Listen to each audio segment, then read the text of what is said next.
রাসূলুল্লাহ সাল্লাল্লাহু আলাইহি ওয়াসাল্লাম সকল নবীদেরকে আপনি দেখবেন, সকল রাসূলদেরকে আপনি দেখবেন, প্রত্যেক নবী রাসূলগণ কর্ম করে খেতেন। আপনি যদি দেখেন আদম আলাইহিস সালাম, তার পেশা ছিল কৃষি, তিনি কৃষিকাজ করে জীবিকা নির্বাহ করতেন। দাউদ আলাইহিস সালাম, তিনি ছিলেন কর্মকার, কামার, তিনি অস্ত্র তৈরি করতেন। লোহাকে তার বশ করে দেওয়া হয়েছিল, লোহাকে ধরতেন, গলে যেত, তিনি যে কোনো শেপ দিতে পারতেন। আল্লাহ সুবহানাহু ওয়া তাআলা এই ঘটনাকে সামনে এনে এটা বুঝাতে চাইলেন, দেখো দাউদ আলাইহিস সালাম কর্ম করে, আল্লাহর নবী।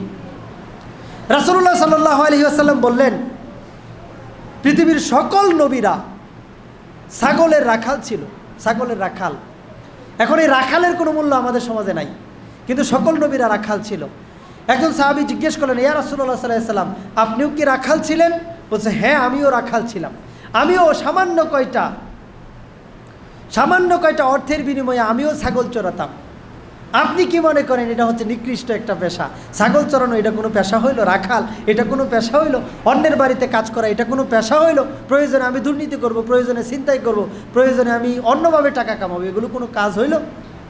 চিন্তা করেন, আমরা মুসলমানদের মতো চিন্তা করতে পারি না, আমরা নবী রাসূলদের মতো চিন্তা করতে পারি না, আমরা সাহাবীদের মতো করে চিন্তা করতে পারি না। এই কারণে অভাব অনটনও যায় না, আমাদের মধ্য থেকে দুর্নীতিও দূর হয় না।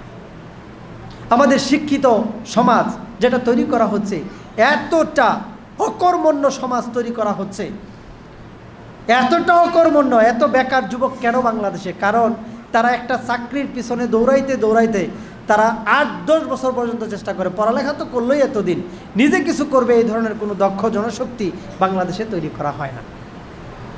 অথচ মুমিনদের, কোনো মুমিন অলস থাকার কোনো সুযোগ নাই। আপনার বেশি টাকা আছে, আপনি দান করেন, এবার আপনি কাজ করে উপার্জন করেন, কিন্তু ওই যে সুদের ব্যবসা দিয়া, অমুকের ব্যবসা দিয়ে, তমুকের ব্যবসা দিয়ে আপনি বসে বসে খাবেন, এটা মুমিনের চরিত্র না। যদি আপনি এই কাজটা করেন, আপনি ধুমসে দাওয়াতি কাজ করেন, ব্যাপকভাবে আপনি দাওয়াতি কাজ করেন। যদি আপনি মনে করেন যে আপনার অর্থনৈতিক কোনো চাপ নেই, আপনি দাওয়াতি কাজে সময় দেন, দিনের জন্য আপনি মেহনত করেন, আর না হলে টাকা উপার্জন করাটা ইবাদত। এটা একমাত্র ধর্ম আপনি দেখবেন যেটা ইসলাম ধর্ম, যেখানে টাকা উপার্জন করা এবং খরচ করা দুইটাই ইবাদত। সুবহানাল্লাহ, কি সুযোগ আল্লাহ আমাদেরকে দিয়েছে! অথচ টাকা হালালভাবে উপার্জন করব, এটা আমাদের কাছে শরম লাগে। তাহলে আমাদের ক্রাইসিসগুলো দূর হবে কিভাবে? আমাদের ক্রাইসিস থাকবেই বা না কেন? বাংলাদেশে যে পরিমাণ মানুষ আছে, যদি এই মানুষগুলো দক্ষ জনশক্তিতে পরিণত হতো, তাহলে দেখেন আমাদের কোনো ক্রাইসিস থাকার কোনো কথা ছিল না, কোনো কারণ ছিল না।